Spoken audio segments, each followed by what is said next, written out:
오늘은 바이블 클래식 신약성경 세 번째 시간으로 사도직에 대해서 함께 이야기 나눠보도록 하겠습니다.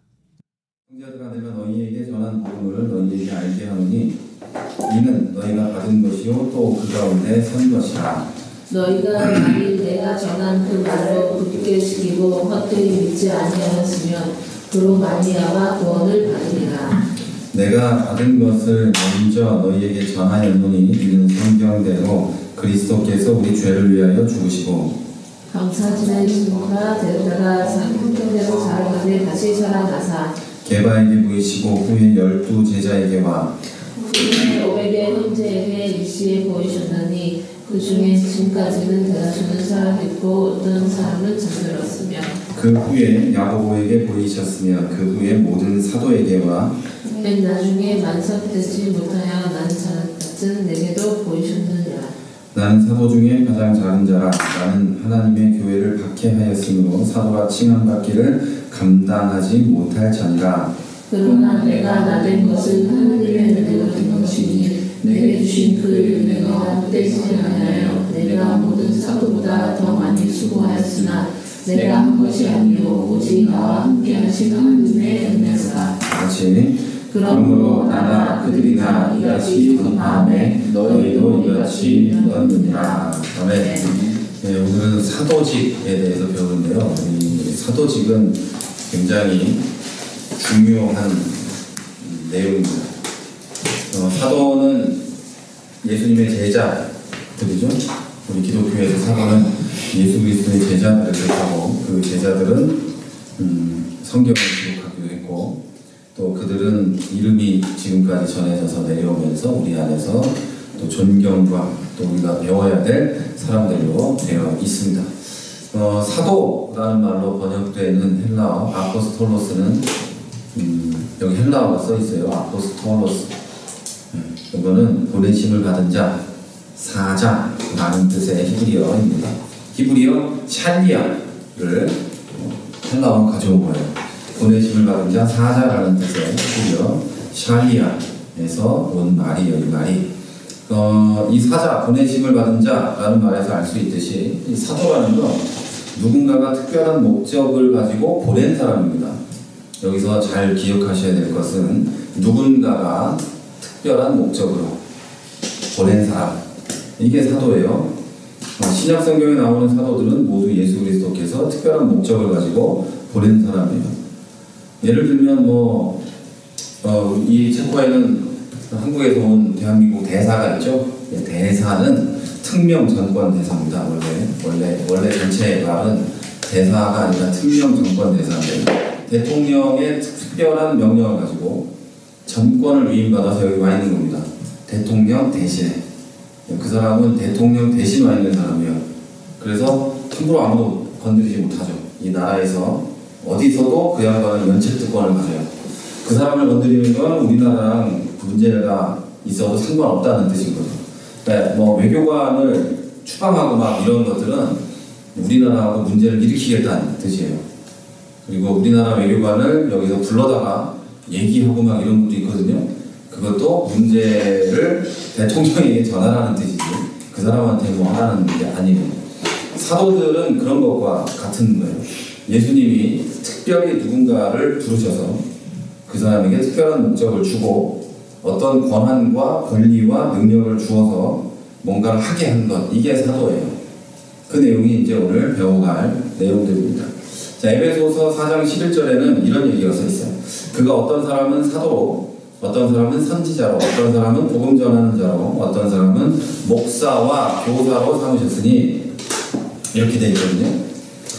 예수님께서 사도를 세우고 교회를 주셨다는 뜻이에요. 여기서 그가는 예수님인데 이분이 교회 안에서 교회를 세우시면서 어떤 사람은 사도로, 어떤 사람은 선지자, 또 어떤 사람은 복음 전하는 자, 또 어떤 사람은 목사와 교사로 세우셨어요.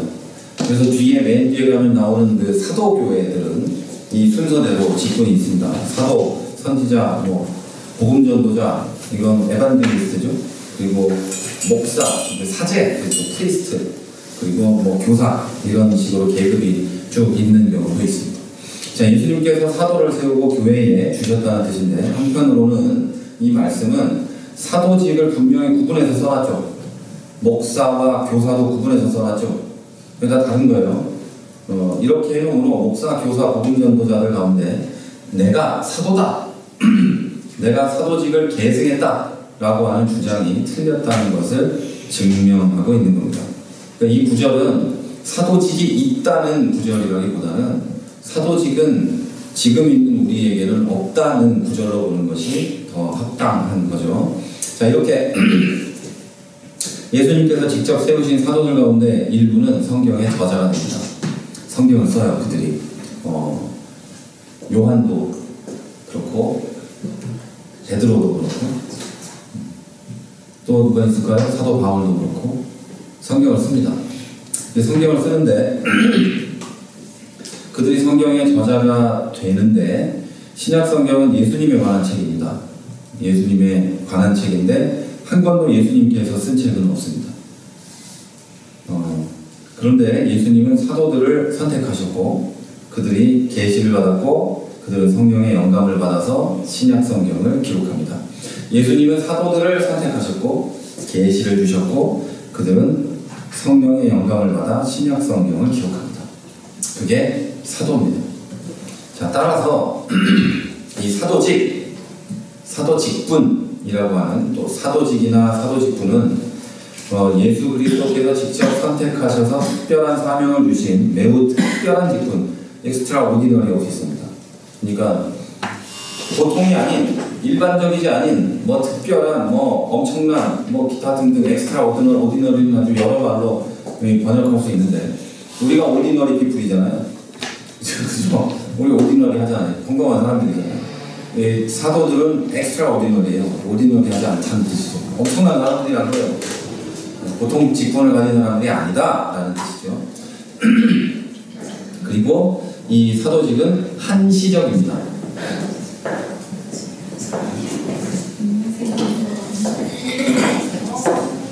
기다리고 있었어요.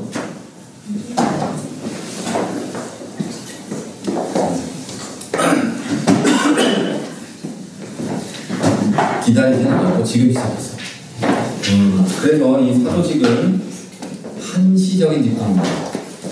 얘기했죠? 앞에서 한시적인 거를 사도직이 한시적이란 말의 뜻이 앞에 안 나왔다고 뭔 한시적이냐라고 생각하실 수 있지만 이 사도직에 대해서 다시 한번 설명을 해드릴게요. 사도직 이렇죠? 누군가가 특별한 목적으로 능력도 주고 뭐도 줘가지고 보낸 사람이에요. 그런 특별한 목적이 없어지면 그 사도직은 사라지는 거예요. 그 직분은 없어지는 거예요. 특별할 뿐 아니라 대단한 거지만 그 목적이 사라지면 모든 게 사라지게 되는 거죠. 자, 그래서 오늘은 이렇게 예수님의 제자들이며 성경의 기록자들이며 10개 갖고 왔는데 제가 성경의 기록자들이며 우리 믿음과 신앙생활의 모범이 되는 사도직에 대해서 오늘 한번 여러분과 이렇게 살펴보도록 하겠습니다. 자, 첫 장 서론이 넘어간 거니까 뒤에 본론부터 보시면 됩니다. 자, 사도의 표지가 있습니다. 본론의 첫 번째는 여러분 사도의 표지입니다. 사도의 표지. 이 표지라는 것은 책 껍데기가 아니고요. 표지, 우리말로 뭐라고 얘기해야 되는지 모르겠어요. 요즘에 너무 이 영어나 외래를 많이 써서 사인이 제일 적당한 말이에요. 사인. 그러니까 사도인 사람들은 사도는 어떤 사인이 있어요. 저 사람이 사도다라는 사인이 있는 거예요. 우리가 저기 아줌마 하면 아줌마 사인이 있는 거랑 똑같이 이런 그 버스에서 가방 던지고 앉는 사람 이런 거라면서 한국에 그런 것처럼 특별하게 그 사람들은 그냥 딱 봐도 사도인 게 있는 거예요. 스스로에게도 내가 사도야 할 때 뭐가 있는 거예요. 그 사람들은. 자, 고린도후서 12장 12절에서 바울이 이렇게 말합니다. 사도의 표가 된 것은 내가 너희 가운데 모든 청음과 표적과 기사와 능력을 행한 것이야. 자기가 사도가 가진 능력이 특징이 있다고 사도 바울이 말하는 거예요. 이 사도에게는 특징 그리고 표지, 사인 이게 있다는 거죠. 자, 그러면 사도직의 특징, 사도의 표 이건 뭘까요? 사도직의 특징, 사도의 표, 이건 뭔지 쭉 이제 한번 보도록 하겠습니다. 첫째, 사도는 부활하신 예수 그리스도를 직접 본 사람입니다. 직접 본 사람. 누구한테 주워 들은 거 이런 거 말고요. 직접 본 거예요. 반드시 직접 봐야 돼요. 그리고 부활하신 예수 그리스도, 그분을 직접 봐야 됩니다. 왜 부활하신 예수 그리스도냐면, 부활하신 거 말고 그 전에 생전에 본 사람 많아요. 예루살렘에 있는 수많은 사람이 봤는데 그 사람들이 다 사도는 아니에요. 그래서 예수님을 부활하신 분을 직접 본 분만 사도입니다. 사도행전 1장 22절에 항상 우리와 함께 다니던 사람 중에 하나를 세워 우리와 더불어 예수께서 부활하심을 증언할 사람이 되게 하여야 하리라, 이렇게 되어 있죠. 부활하신 것을 증언할 사람이에요. 부활하신 것을, 예수님이 살았다가 죽었다가 아니고 부활하신 걸 증언할 사람. 이 구절은요, 배신자 가룟 유다의 빈자리를 채우기 위해서 마띠아를 사도로 선택하는 장면의 일부입니다. 가룟 유다가 배에 이제 가룟 유다가 죽잖아요. 자살했는지 맞아 죽었는지 하여튼 자살했다고 보는 게 옳을 텐데, 그 다음에 마띠아라는 사람을 사도로 세웁니다. 세울 때 이 베드로가 연설을 해요. 사도의 조건에 대해서 쭉 얘기를 하는데, 그 조건 중에 하나가 이거죠. 부활하신 예수 그리스도를 본 사람, 그리고 그걸 증언할 사람, 이걸로 제한하고 있는 거예요. 자, 그 다음 사도 바울이 고린도전서 9장 1절에서 내가 자유인이 아니냐, 사도가 아니냐, 예수 우리 주를 보지 못하였느냐, 이 말은 뭐 우리 좀 쉬운 말로 얘기하면 내가 자유인이지 않냐, 내가 사도야, 내가 예수님을 못 봤어? 이렇게 얘기하는 거예요. 아니냐 이 말이.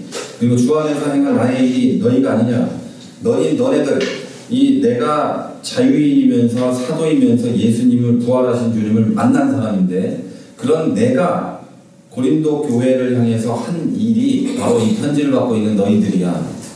너희가 그 일의 열매야, 이 얘기를 하고 있는 거예요.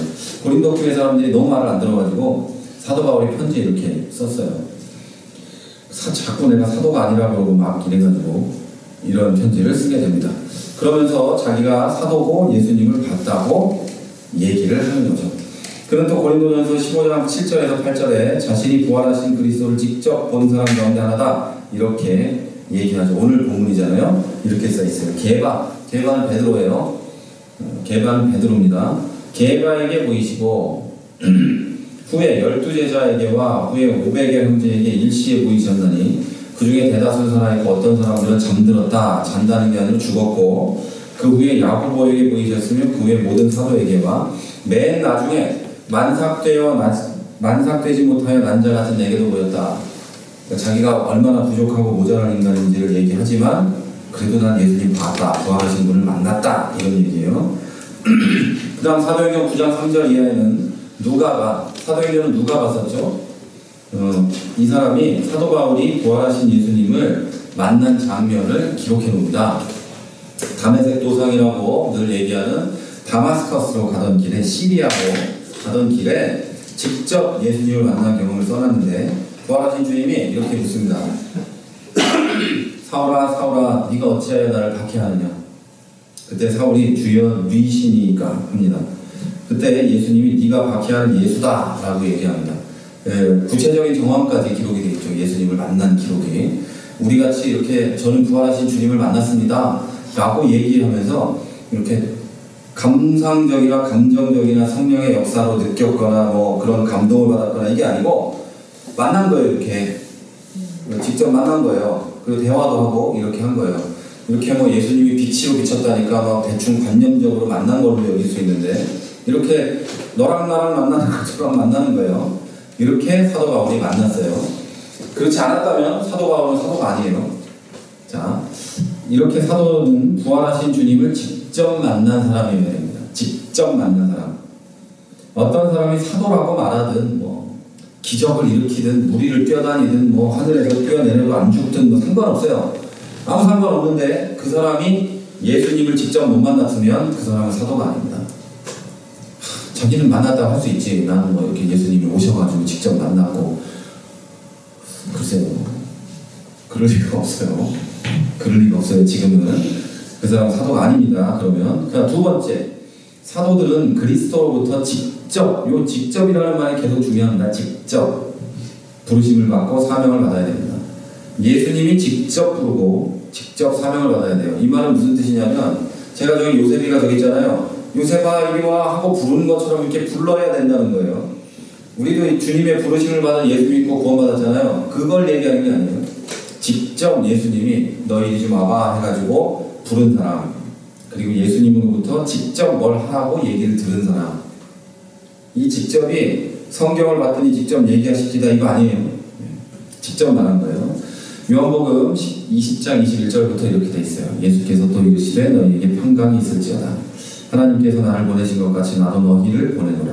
이 말씀을 하시고 그들을 향하사 숨을 내쉬며 이르시되 성령을 받으라. 너희가 누구의 죄든지 사하면 사하여질 것이요 누구의 죄든지 그대로 두면 그대로 있으리라 하시니라. 부활하신 예수님이 직접 이들을 모아놓고 제자를 삼았던 이들을 직접 부르고 제자 삼은 제자들을 만나가지고 직접 보내신다. 이렇게 얘기하죠. 너희가 누구의 죄든지 사하면 사해질 거고 뭐 이렇게 얘기하시면서 그 앞에 아버지가 나를 보낸 것처럼 나도 너희를 보낸다. 이렇게 얘기하죠. 여기서 이제 아버지가 나를 보냈잖아요. 여기서 여러분이 아시는 건지 모르겠지만 그냥 몰라도 되는 얘기를 하자면, 예수님께서도 개념상 하나님께서 직접 보내신 사도죠. 사도의 개념이 누군가가 선택해서 부르고 보낸, 특별한 목적을 가지고 보낸 걸로 치면 예수님도 사도인데, 그래서 대사도 이렇게 부릅니다. 그리고 대제사장이라고 부르는 거죠. 그 같은 개념 안에 있는 거예요. 대사도. 그래서 몰라도 되는 거예요. 자, 이 부활하신 예수님이 직접 부른 사람들을 모아놓고 직접 제자들을 보내고 특별한 사명을 맡깁니다. 이게 사도예요. 이게 사도. 바울 역시 주 예수 그리스도로부터 직접 부르심과 사명을 받았다고 여러 곳에서 증언합니다. 고린도전서 1장 1절 하나님의 뜻을 따라 그리스도 예수의 사도로 부르심을 받은 바울과 형제 소스데네는 이렇게 써있죠. 하나님의 뜻을 따라 그리스도 예수의 사도로 부름을 받은, 내가 사도를 하려고 했어요 라고 얘기 안 하고 불렀다 이렇게 얘기하죠. 사도 바울은 예수님이 안 불렀으면 나중에 지옥 갈라나는 몰라도 인생은 편했을 사람이죠. 근데 인생이 얼마나 힘든 인생을 살아요? 거기서 나를 넣는 거죠. 사도 바울이 예수님이 불렀어, 내가 하려고 그런 게 아니야. 여러분 신앙생활 할 때 이게 굉장히 중요한 겁니다. 시키니까 하는 거고, 불렀으니까 하는 거고, 가니까 하는 거고, 오라니까 오는 거예요. 내가 그걸 왜 해야 돼요? 시키니까 하는 거예요. 내가 왜 하기 싫으면 하지 말고, 시켰는데 안 하는 사람에게 주어지는 것은 뭐 하나님께서 알아서 하시는 거고, 그 성경에 나와 있는 개념은 다 그런 거예요. 하나님이 은혜 가운데 부르셔서 어떤 일을 맡기는 거지, 내가 하고 싶어서 막 열심으로 그런 거 아닙니다. 사도 바울도 사도들도 다 그랬어요. 안 하고 싶었던 사람인 거 몰라요? 다 도망갔던 사람이에요. 절대 하고 싶었던 사람들이 아닌데, 좀 그런 말이지만 코가 껴서 어쩌다 보니 사도가 되어서 그걸 열심히 하다가 천국에 가는 사람들이 된 거죠. 자, 갈라디아서 1장 1절은 이렇게 말합니다. 사람들에게서 난 것도 아니요 사람으로 말미암은 것도 아니요 오직 예수 그리스도와 그를 죽은 자 가운데서 살리신 아버지로 말미암아 사도된 바울은, 자, 자신이 사람의 뜻으로 사도가 된 게 아니고 공부만 해서 된 것도 아니고 또 사람이 시켜준 것도 아니고 물려받은 것도 아니고 나는 예수 그리스도께서 직접 불렀다, 이렇게 이야기하고 있는 거죠.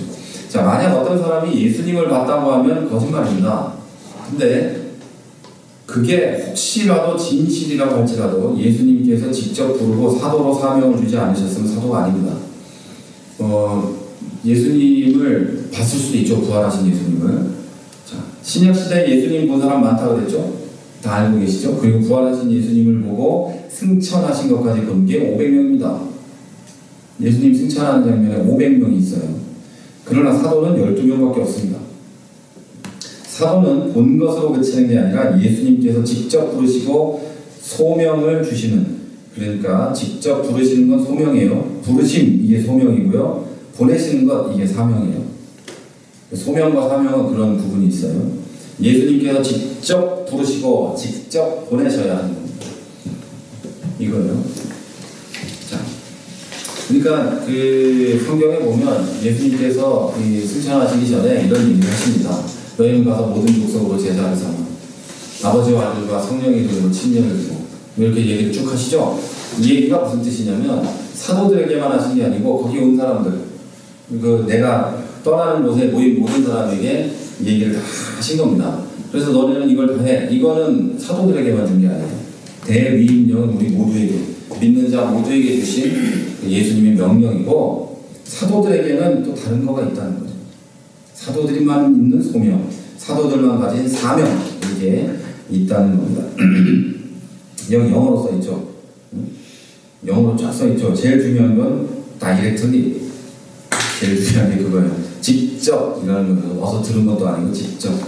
자, 요한복음 14장 26절에는 예수님께서 사도는 초자연적으로 진리에 대한 계시를 받아야 됩니다. 초자연적이에요. 초자연적. 우리가 상상하고 이해하고 할 수 있는 방법이 아니고요. 초자연적인 방법으로 계시를 받아야 합니다. 자, 우리는 계시를 성경으로 볼 수 있죠. 이건 초자연적인 방법이 아니에요. 초자연적인 방법으로 이미 주신 계시가 기록되었고 그 계시를 우리는 초자연적인 방법을 통하지 않아도 볼 수 있게 된 거예요. 자, 요한복음 14장 26절에는 예수님께서 제자들에게 하신 말씀이 있는데요. 보혜사 곧 아버지께서 내 이름으로 보내실 성령 그가 너희에게 모든 것을 가르치고 내가 너희에게 말한 모든 것을 생각나게 하리라. 이 약속은 모든 성도에게 적용됩니다만 가장 먼저는 사도들에게 주신 약속입니다. 사도에게 하는 말이 있어요. 내가 갈 건데 너희들한테 약속을 주고 가는 거예요. 이렇게. 자, 성경을 기록해야 하는 사도들에게 성령의 계시와 영감을 주겠다는 약속입니다. 너희가 내가 떠난 뒤에 내가 한 말이 생각나지도 않을 거고 생각나도 무슨 뜻인지 모를 건데 참 안 됐지만 그래서 내가 너희들을 위해서 성령을 보낼 거예요. 너희가 성령으로 통해서 다시 가르침을 받고 다시 들어서 다시 알아서 성경을 써. 이런 뜻입니다. 16장 13절에도 비슷한 말씀이 있어요. 진리의 성령이 오시면 그가 너희를 모든 진리 가운데로 인도하리니 그가 스스로 말하지 않고 오직 들은 것을 말하며 장래일을 너희에게 말하리라. 예수님은 3년의 공생의 기간 동안 제자들을 가르쳤어요. 숙식을 같이 하면서 합숙을 했습니다. 그런데 제자들은 많은 부분을 이해하지 못했고 스스로들도 답답했고 예수님은 더 답답하셨겠죠. 그래서 예수님은 더 많은 것을 가르치고 더 자세히 가르치고 싶었지만 사실 제자들은 감당할 능력이 없었어요. 뭐 말해도 못 알아들었으니까. 예수님도 그걸 당연히 알고 계셨겠죠. 얘들은 안 되겠구나. 그래서 예수님은 성령이 오시면 모든 걸 가르치시고 생각나게 하시고 진리 가운데 인도하실 거다. 이렇게 약속하십니다. 그래서 성령이 오신 거예요. 제자들에게도 그랬고 여러분에게도 마찬가지예요. 저도 모자란 사람이지만 제가 지난주에 설교한 거 기억나는 분 혹시 계세요? 기억이 새록새록 해가지고 곱씹으면 그 모든 걸 알고 있고 그런 분 혹시 계세요?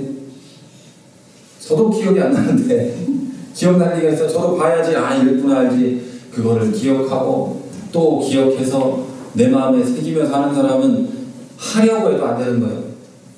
하나님이 인간에게 주신 놀라운 능력과 우리의 좀 망각의 은사가 있어서 우리는 망각의 강을 영원히 건너가기 전에도 세상 일을 잊어버리며 막 이렇게 살잖아요. 근데 참 정말 놀라운 건 성경 얘기는 정말 더 많이 잊어버려요. 더 많이 잊어버려서 더 많이 배워야 되고 목사들도 그래서 더 많이 이렇게 가르칠 수 있는 게 참 은혜긴 한데 예수님이 그걸 다 알고 계세요. 알고 계셔서 성령을 우리에게 주셔서 혹시라도 목사가 없는 세상이 와도 나 혼자 있더라도 우리에게 알게 하시고 이렇게 행동하게 하시고 깨닫게 하시는 분이 바로 성령이시다. 이 당시에 제자들에게는 성경책이 아예 없었는데 성령 이 사람들이 써야 되는데 예수님의 제자들에게 성령이 오셔서 알게 하시고 깨닫게 하시고 복음서를 누가 먼저 쓰게 하시고 또 참고해서 또 쓰게 하시고 또 쓰게 하시고 그걸 또 똑똑한 사람들이 베끼게 하시고 문화와 문명의 발달로 그걸 또 베끼는 사람들이 늘어나게 하시고 인쇄술을 만들어내시고 우리가 책을 갖게 하시고 세종대왕을 통해 이 놀라운 글자를 만들게 하셔서 한국 사람들은 한글로 세상에 이걸 읽을 수 있게 하시고 이게 하나님 뜻이 있다는 겁니다. 자, 성령이 여러분에게 모든 걸 알게 하시는 겁니다. 자, 또한 갈라디아서 1장 1절부터 이렇게 쭉 보면 이렇게 써 있어요. 형제들아, 내가 너희에게 알게 하노니 내가 전한 복음은 사람의 뜻대로 된 것이 아니라 이는 내가 사람에게서 받은 것도 아니요 배운 것도 아니요 오직 예수 그리스도의 계시로 말미암은 것이라. 에베소서 3장 3절에 이렇게 얘기합니다. 곧 계시로 내게 비밀을 알게 하신 것은 내가 먼저 간단히 기록한 바 같으니 그것을 읽으면 내가 그리스도의 비밀을 깨달은 것을 너희가 알 수 있으리라. 이 말은요, 여러분, 복음은 사람의 뜻대로 만들어진 게 아니라는 뜻이에요. 복음이라는 것, 하나님의 말씀은 사람이 이렇게 손으로 써서 또는 이렇게 구조를 짜가지고 써낸 그런 내용이 아니라는 거죠. 어떤 그 목사님은 이런 얘기를 해요. 여러분, 그 세상을 만드신 분이 계시대요. 우리 예수 안 믿는다고 가정을 해보자고. 세상을 만든 분이 계시는데 뭔가 있다는데, 나도 만들었다고 하는데, 그 양반한테 아들이 하나 있다는데, 그분이 아들이 있는데 그 아들을 세상에 자기가 만든 우리를 위해서 보내가지고 죽였다는 거예요. 우리를 위해서. 이런 얘기는 소설에도 안 써있거든. 그죠? 신화에도 안 써있어요. 세상 천지에 여기에만 써있거든, 성경에. 이거를 사람이 만들었으면 안 믿었을 거예요. 그리고 사람은 그런 얘기를 만들어낼 수가 없어요, 인간은. 왜냐면 제가 제 자식을 누구를 위해서 왜 죽여요? 안 그래요? 우리 집 강아지를 있다면 강아지를 위해서 제가 피조물이라는 것은 강아지보다 못한 거예요. 개체적인 또 다른 어떤 생명이 아니라 내가 만든 거거든요, 그냥. 근데 만들어낸 것일 뿐만 아니라 얘가 나를 배신하고 나를 대적하고 그러고 있어요. 그럼 그거를 어떻게 해야 되는 게 맞을까요? 죽여버리는 게 맞죠. 싹 쓸어버리는 게 맞지. 싹 다 한 군데 모아가지고 불구덩이에 넣어가지고 죽이는 게 맞지. 지옥도 안 만들어요, 저 같으면은. 싹 청소하고 새로 만들지. 이게 인간의 개념이고 인간이 만들어낸 신들의 개념인 거예요. 이런 얘기들은 인간이 만든 이야기책 속에, 신화 속에 들어있어요. 인간이 신에게 대적하니까 어떤 벌을 주고 뭐 이런 거 있잖아요. 신에게 대적하고 하늘 꼭대기까지 올라가고 싶은 꿈을 가지고 날아가던 이카루스는 날개가 녹아 떨어져 죽어버리질 않나. 뭐 이런 거잖아요.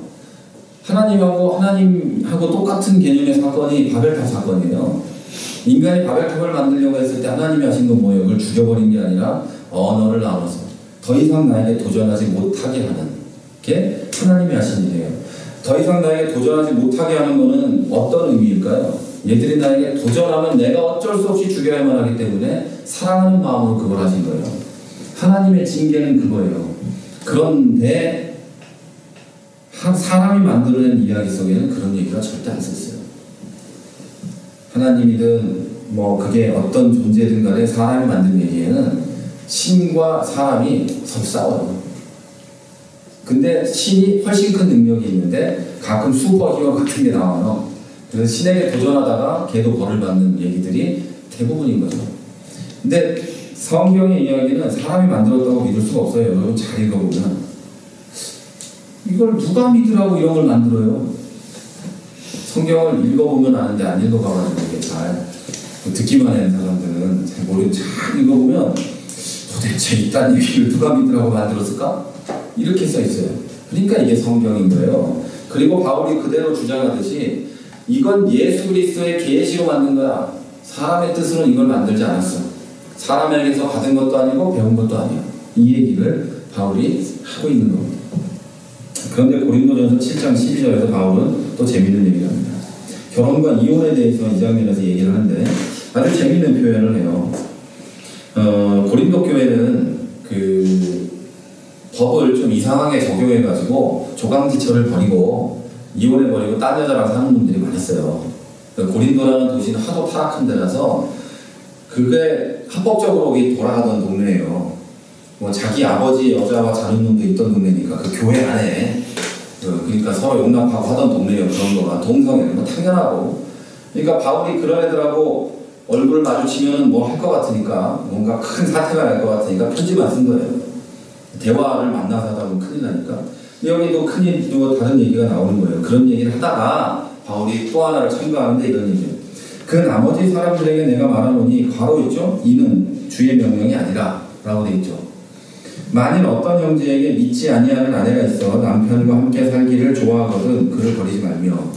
이 구절의 문맥을 살펴보면, 앞뒤를 쭉 보면 바울은 예수님이 공생의 기간에 이혼에 대해서 하신 말씀은 구전을 통해서, 입으로 전해지는 걸 통해서 어느 정도 알고 있었던 걸로 보여요.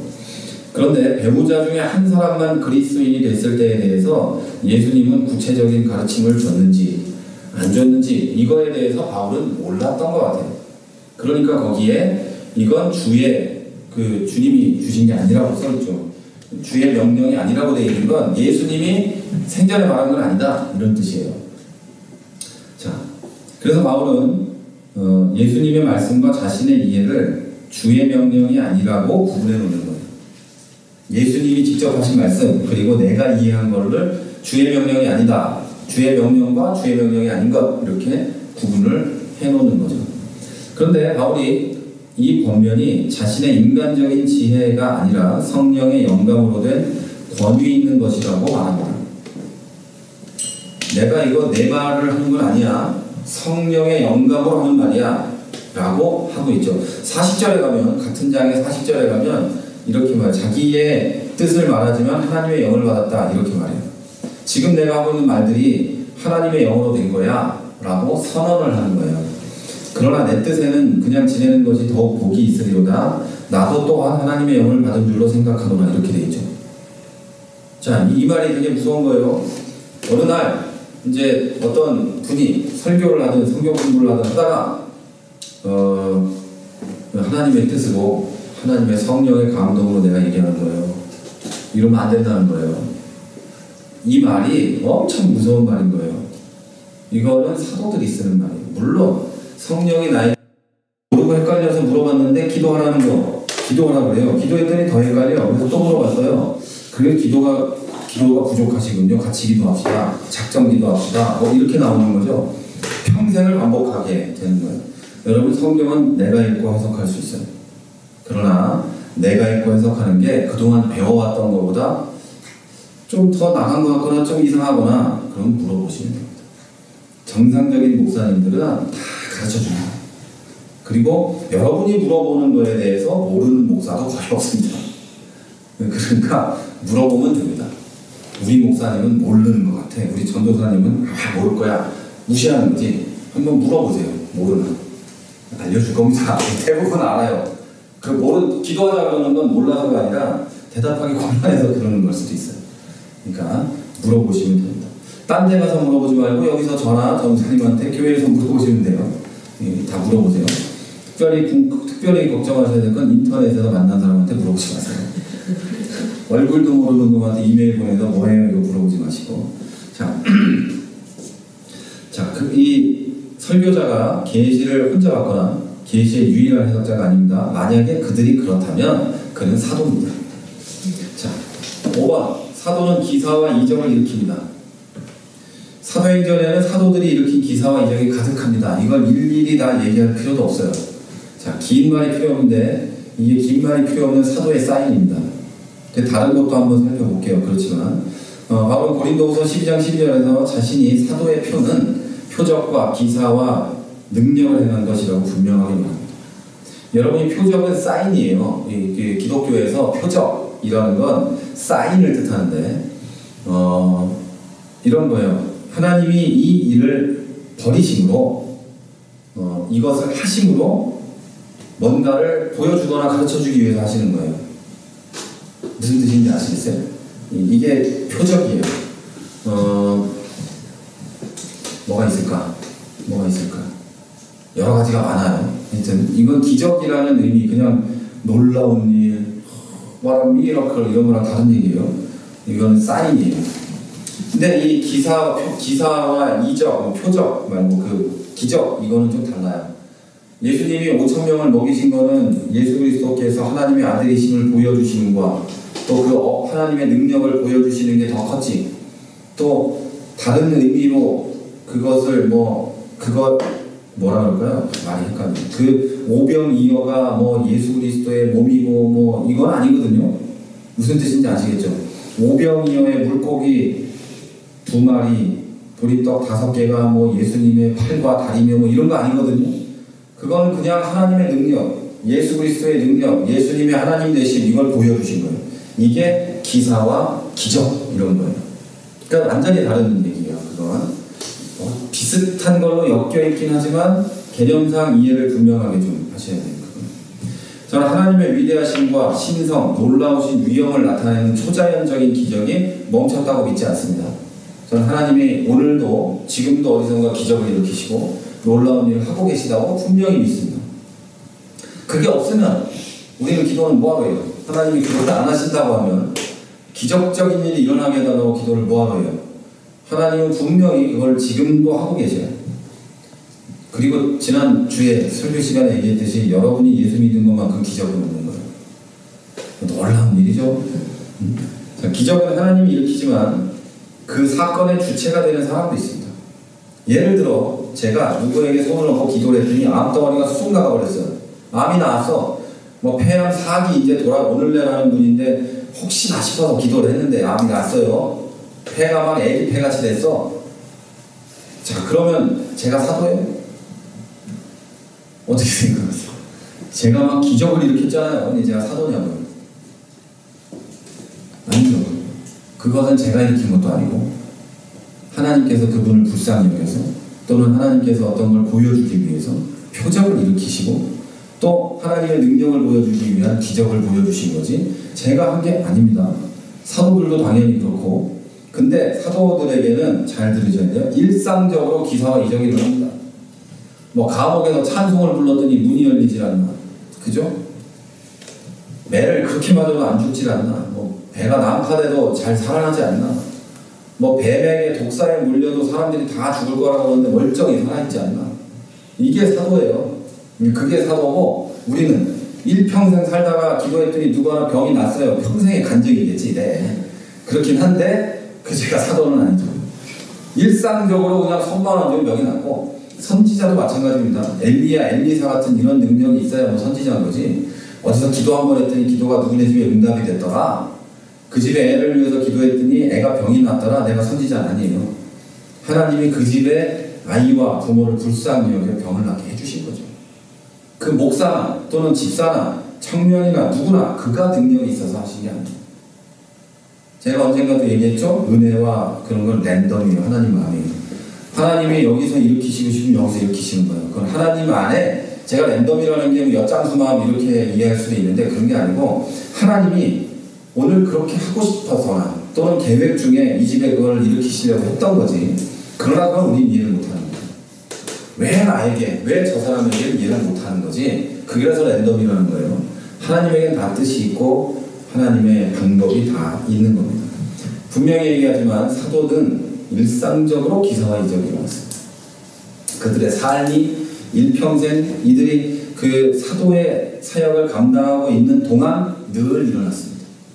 남들 다 죽을 때 사도 요한은 왜 안 죽었을까요? 예수님이 그 사랑하는 제자였는데 요한계시록까지 써야 돼서 안 죽은 거예요. 그게 기적인 거예요. 그 많은 예수 믿는 사람들이 죽어갈 때 사도 요한은 유배만 가요. 조용한 데서 책 쓰라고. 무슨 말인지 이해하시겠죠? 자, 그리고 이제 이게 지금까지가 사도직의 그 사도가 가진 표지입니다.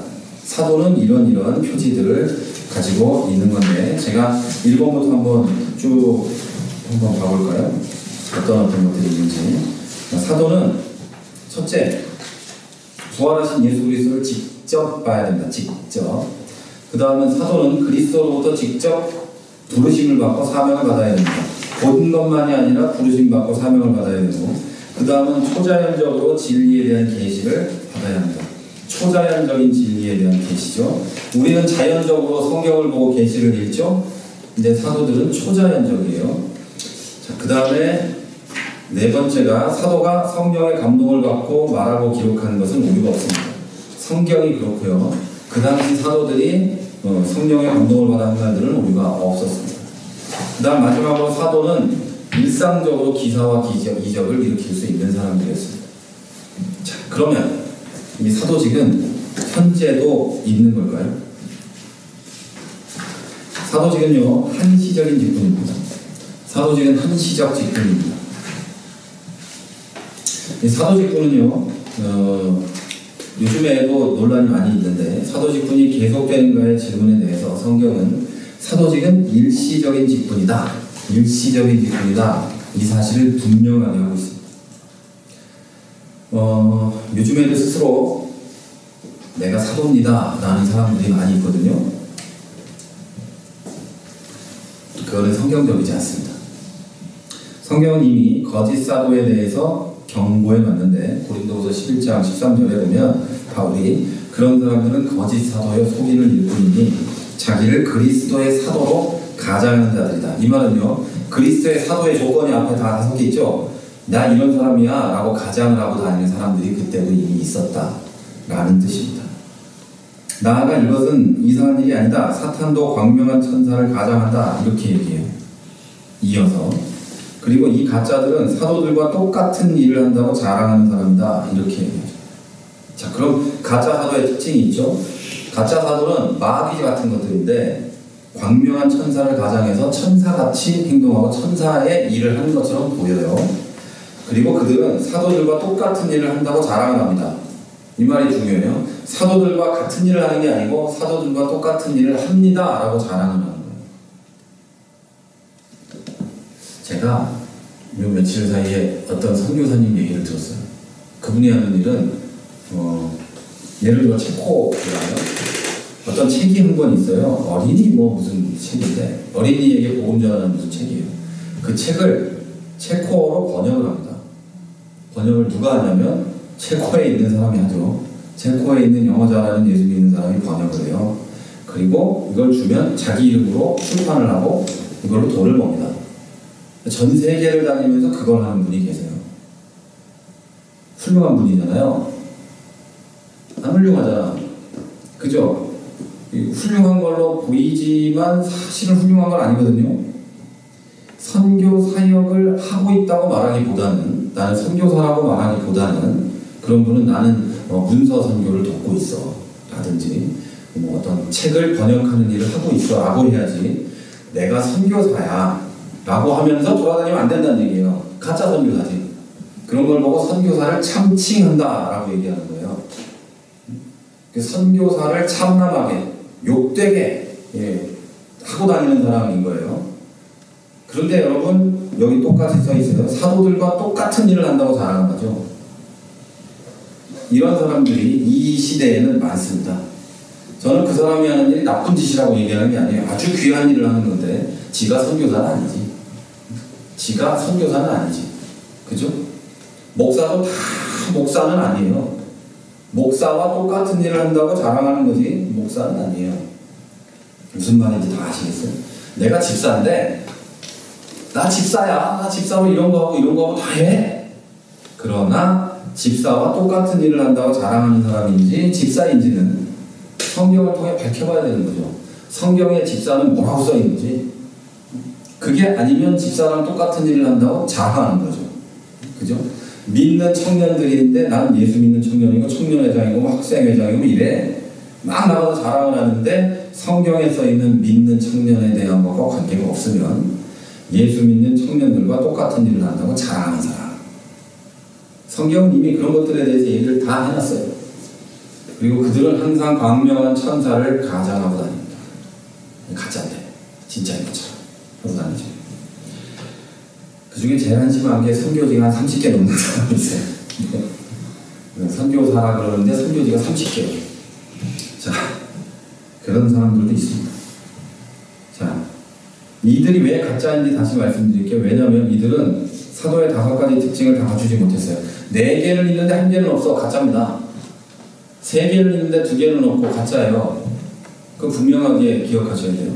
자, 그리고 두 번째, 사도직이 한시적인데 그렇다면 사도직은 계승되지 않습니다.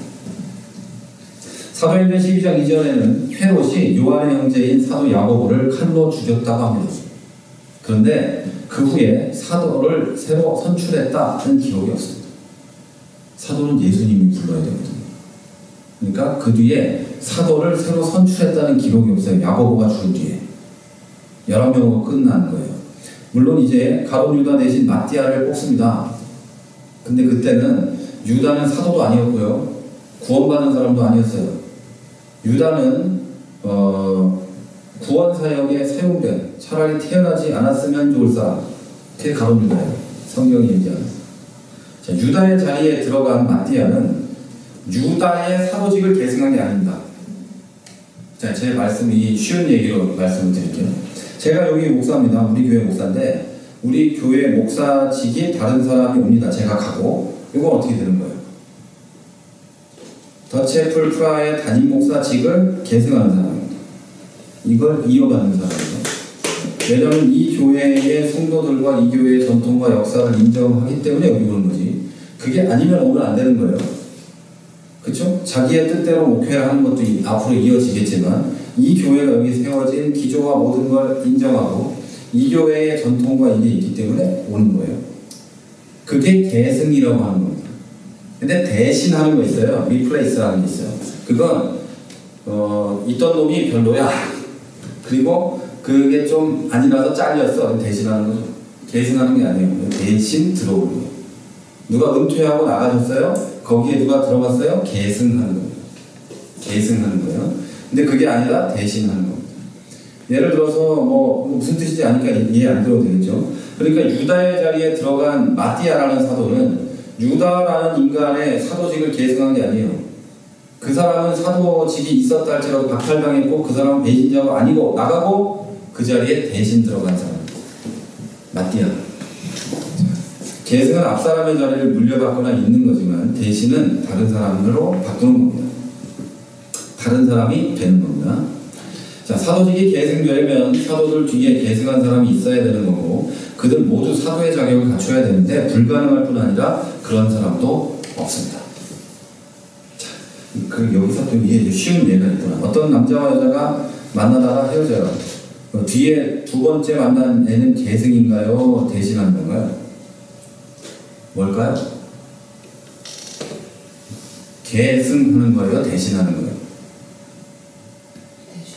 대신하는 거예요? 계승한다고 하면 이상한 거지.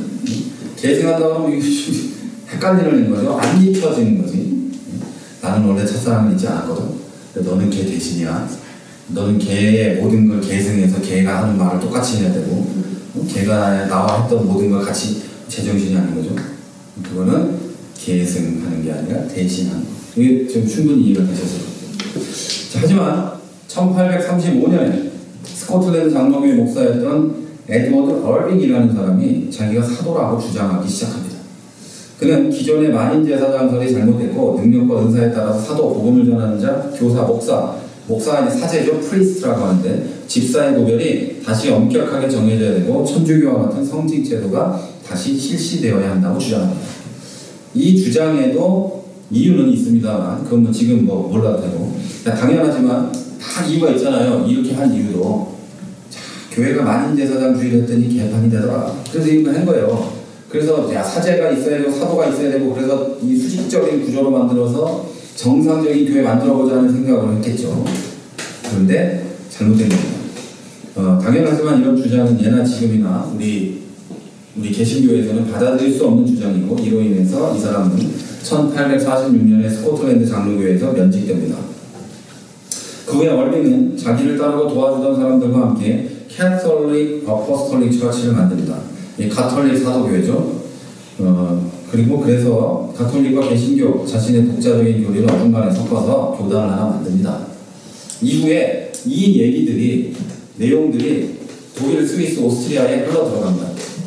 그래서 여기서 뉴 아포스톨 처치가 만들어져요. 새 사도교회예요.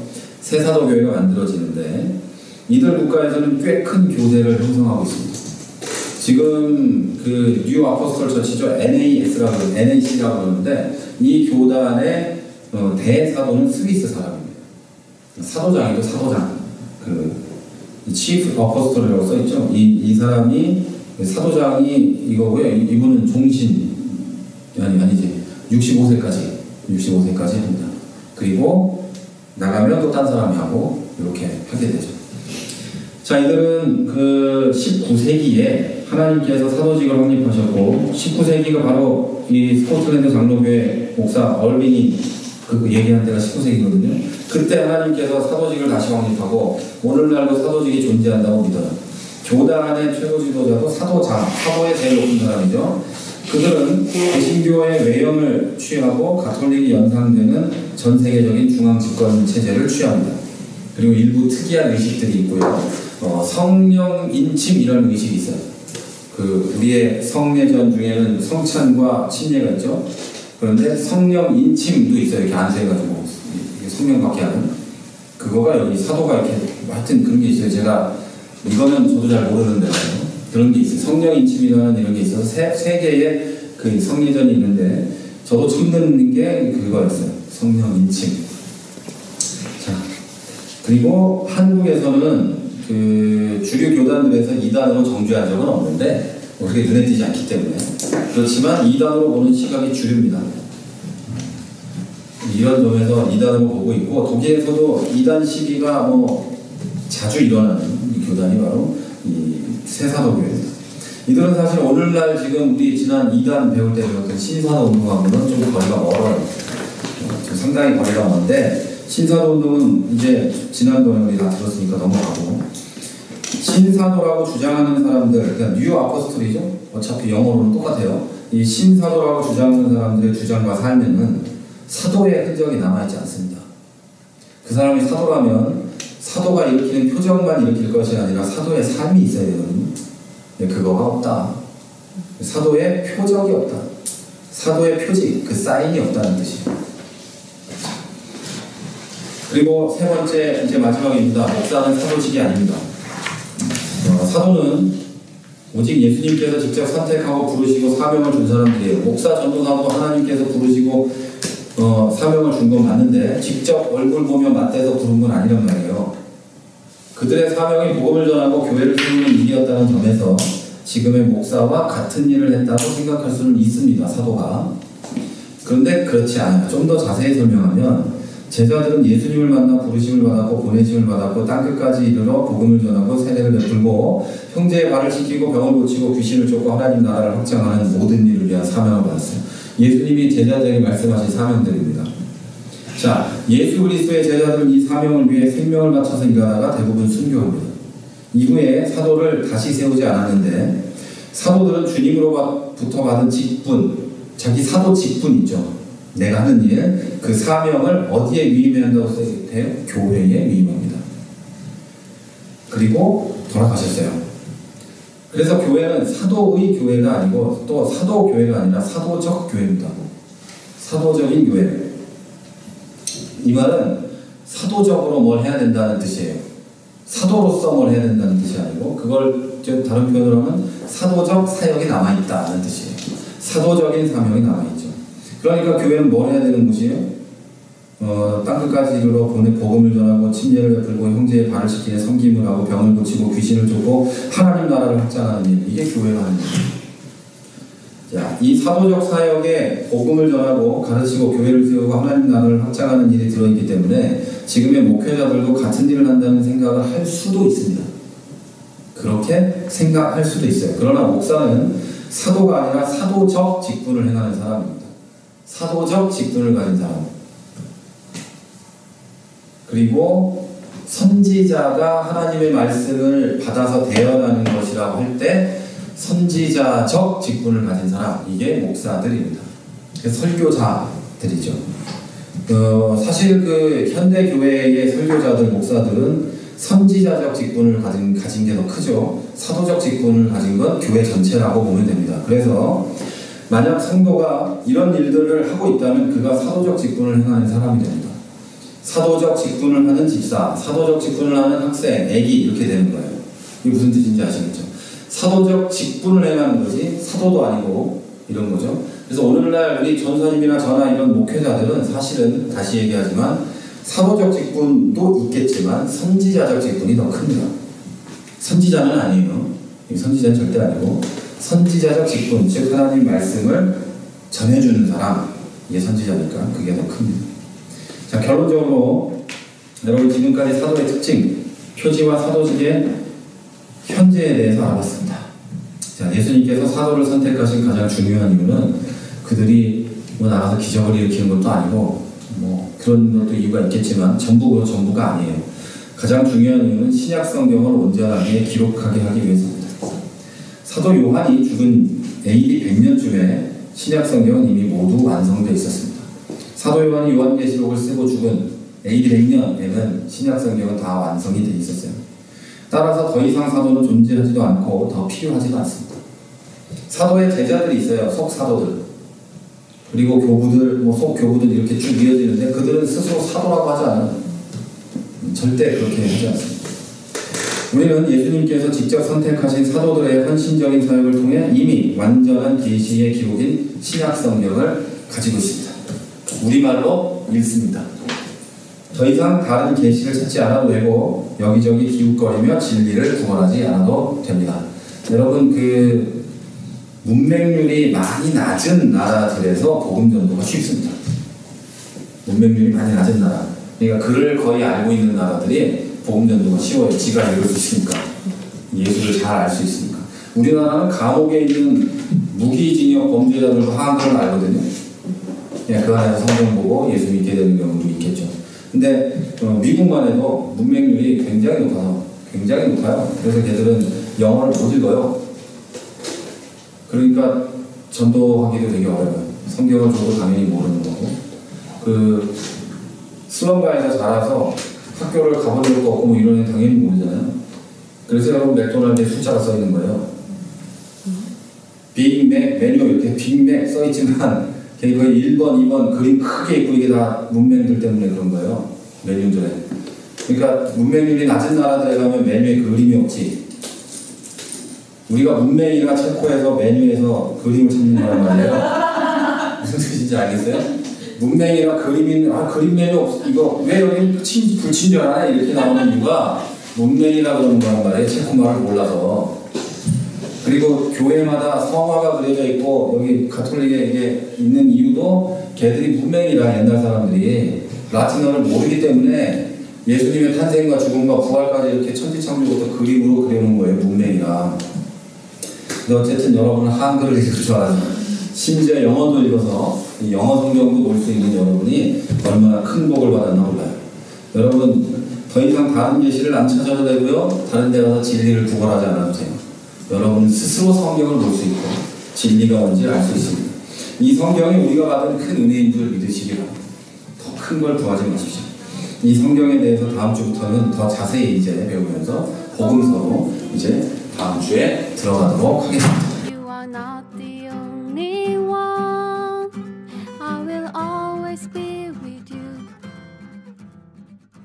크리스천 TV